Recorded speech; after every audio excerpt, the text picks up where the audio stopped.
देखिए, भव सौम्य सदैव त्वम कन्या एकमीश वदेत। इन्होंने कहा कि गृहस्थ जीवन में सुख और दुख दोनों आता जाता रहता है। कभी सुख आता है, दुख चला जाता है, कभी दुख आता है, कभी सुख चला जाता है। तो सुख और दुख दोनों स्थितियों में आप हमारे साथ एक जैसा व्यवहार करेंगे। कि खूब खुश हो तो हनुमानगढ़ी प्रसाद चढ़ाने लेके चले गए और जरा से कोई टेंशन हो गई तो वहीं छोड़ दिए, बोले कहीं नहीं जाना, गरीब हो नहीं। हर स्थिति परिस्थिति में आप इनके साथ एक जैसा व्यवहार करेंगे, ऐसा इनका पहला वचन है। स्वीकार्य है।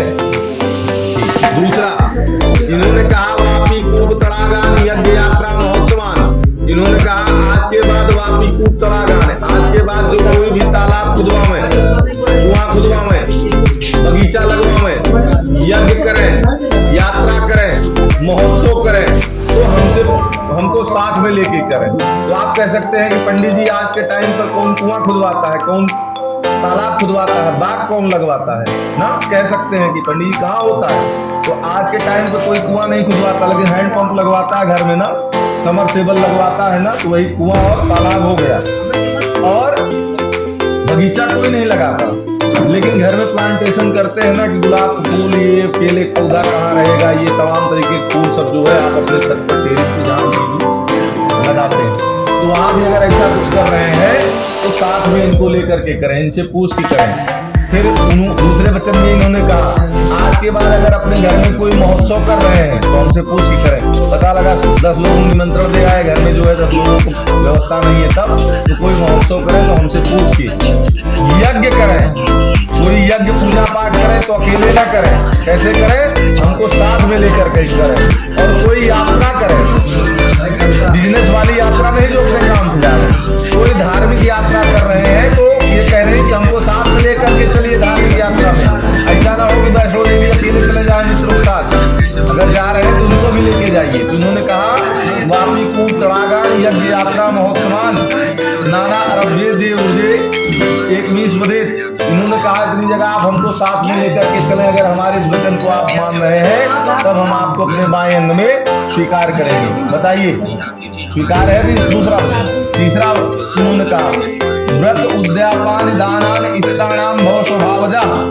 इन्होंने कहा आज के बाद अगर मैं कोई व्रत करूं तो हो सके तो हमारे साथ में व्रत करिए, और व्रत नहीं कर सकते तो उसमें विघ्न बाधा न डालिएगा। क्योंकि पत्नी किसके लिए व्रत करती है, सिर्फ 2 लोगों के लिए। किसके लिए, जब तक पुत्र नहीं है तब तक पति के लिए, और जब पुत्र हो जाता है तो अपने पुत्र के लिए। पति और पुत्र के अलावा स्त्री किसी दूसरे के लिए व्रत उद्यापन नहीं करती है।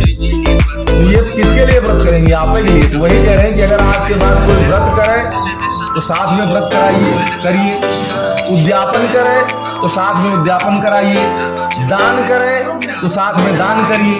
अगर नहीं कर सकते हैं तो इसमें बाधा ना बनिएगा। ऐसा इनका तीसरा वचन है। स्वीकार्य है। चौथा बहुत महत्वपूर्ण वचन है, सोच समझ लीजिएगा तब बताइएगा।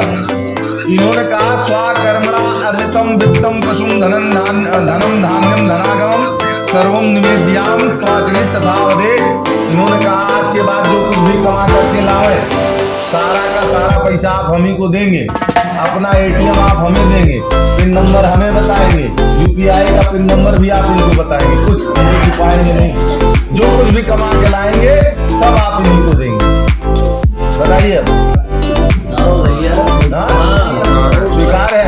उसमें कंडीशन अप्लाई इतनी है कि आज के बाद जो भाई घर में आपके माता पिता कैसे स्वीकार कर ले रहे, माता पिता को उनका वो नहीं देंगे भाई, घर का खर्चा चलाने की देंगे ना, तो आपका वो भी माता पिता का भी तो अधिकार बनता है। आपको पाल पोस करके इतना बड़ा बना किया कि कमाने खाने लायक हो गए, शादी करने लायक, तो माता पिता मतलब अपने गार्जियन को कमा के लाए, जो उनका हिस्सा है उनको देने के बाद, जो घर का खर्चा उसको देने के बाद जो कुछ भी आपकी सेविंग बचती है वो सब कुछ ATM पिन UPI सहित आप सब इनको बता देंगे। ये है अपने हिसाब से आप खर्च करें। स्वीकार है। फिर इनका 5वां वचन सुन लीजिए। इन्होंने कहा 5वें वचन में कि गजा स्वादि पशु नाम चाहे उपादेय दानम अनाप्रच्छन्ना कर्तव्यम पंच संवदेत।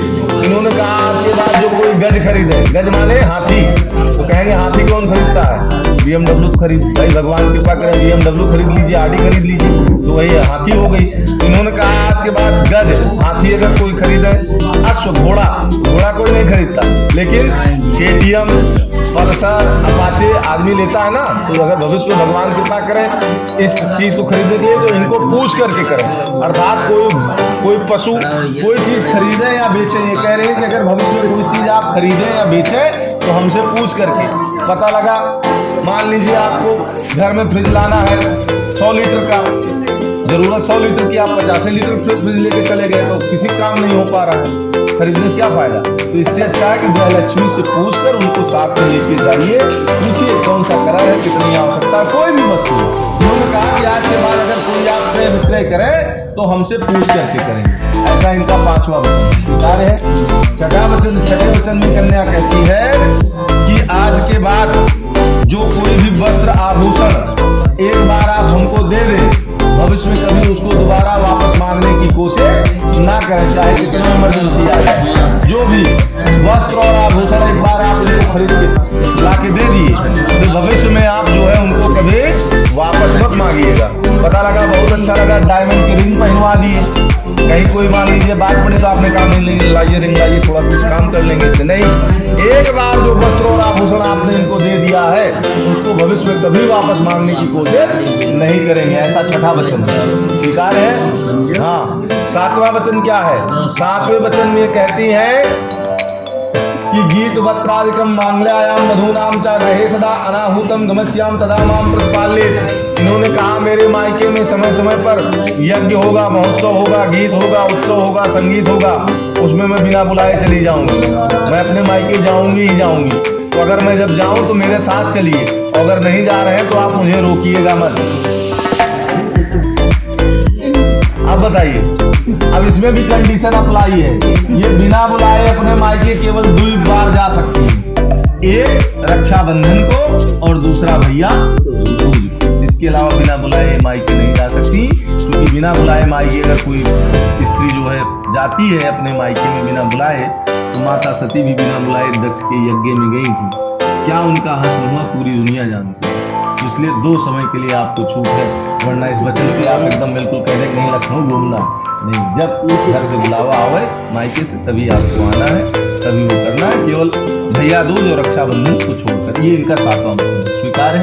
कंडीशन अप्लाई सहित बता दिए आप, ठीक है? स्वीकार है ना? कहीं कोई अगर कमी बेसी हो तो पूछ लीजिएगा। चलिए, स्वीकार हो गया, बोला अब देखिए, अभी आपको पंडित जी ने बताया 7 वचन दिया, कन्या जो है वर को 7 वचन दी, तो वर कहा चलिए आपने जो जो भी कहा मैं आपको स्वीकार, मेरे 5 वचनों से आपको स्वीकार करना है। जैसे आपने देखा कि वर कन्या के जीवन में चाहे कितना ही दुख पड़े कभी मुख नहीं मोड़ना है कि आज दुख पड़ा और नहीं एक साथ को निभाना चाहिए। भाई चलो ठीक है, आप 7 वचन कर डालो ध्यान से उपाय तो जिस प्रकार से धान का लावा आप देखते हैं, तो जैसे इसको जितना ही तपाया जाए तब पर ही वो क्या रहता है, खिला रहता है। वैसे आदमी के जीवन में